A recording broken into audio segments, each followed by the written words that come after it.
Hello साथीहरू नमस्ते। आज चाहिँ म माइतबाट घर जान लागेको छु अनि कस्तो मजाले घाम लागेको थियो अनि म चाहिँ गाडी पर्खेर बसिरहेको छु अनि हाम्रो घरमा चाहिँ कस्तो राम्रो फुल फुल्यो नि त। अनि एकै घन्टी जस्तै कस्तो राम्रो फुल लाग्छ क्या मलाई चाहिँ। अनि म चाहिँ पुरै गाउँलाई नै बाई बाई गर्दै जाँदैछु, अब फेरि आउँछु भन्दै गएको बाई। अनि अरू बेला चाहिँ माइतबाट घर जाँदाखेरि सधैँ रुँदै जाने म, योचोटि चाहिँ मम्मी पुऱ्याउनु जाने भएर हाँस्दै हाँस्दै जाँदैछु कि।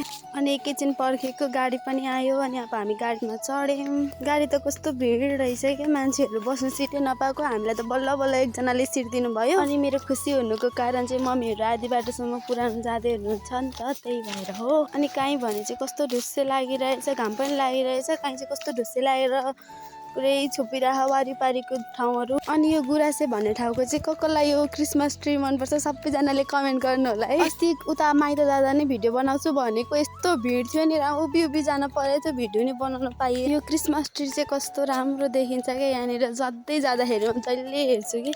हामीलाई चाहिँ फेरि लास्टको सिट परेको थियो भरे चाहिँ, अनि यो हेर्दै जाँदै बल्ल बल्ल हिले पुग्यौँ। अब हामी जानुपर्ने चाहिँ यहाँदेखि पाक्रीबास हुँदै लेगुवा हुँदै अकरको भिरसम्म जानुपर्ने हो। अकरको भिरदेखि सिधै माथि जाने हो क्या, हाम्रो घर चाहिँ त्यहीँनिर छ। यो भ्यू हेर्नु न साथीहरू, कस्तो राम्रो भ्यू हो क्या यो, कति राम्रो देखेको। यो चाहिँ लेगुवादेखि थोरै माथि दियाले भन्छ यो ठाउँलाई चाहिँ, कस्तो राम्रो भ्यू आएको यहाँनिर।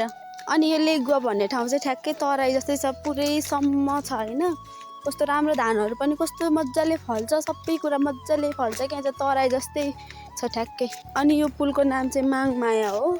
कस्तो राम्रो छ है यो लेगुवा भन्ने ठाउँ, कस्तो मजाको भ्यू आएको, धानहरू पनि कति राम्रो, घरहरू पनि कति राम्रो राम्रो। अब साथीहरू यहाँदेखि चाहिँ हामी भ्यू हेर्दै हेर्दै हेर्दै जम्मै भ्यू यस्तो राम्रो छ, यो भ्यू हेरेर कहिले नगाउने भ्यू छ। अनि अब हाम्रो घर आइपुग्न चाहिँ 1 घन्टा जति मात्र बाँकी थियो। अनि अब घर आइपुग्न आँट्यो, घाम पनि ढल्किसक्यो, बिहान हिँडेको बेलुका भइसक्यो। आज त दिन यस्तै गरी गाडीमै मात्र बित्यो। माइतबाट घर आउन भनौँ 1 दिनै जान्छ, बिहान घाम झुल्किँदा हिँडेको, एकैचोटि बेलुका घाम अस्ताउने बेला आइपुग्यो अनि घर। अनि अब हाम्रो चाहिँ उत्रिने बेला आउन आँट्यो। ल ल बाई बाई साथीहरू।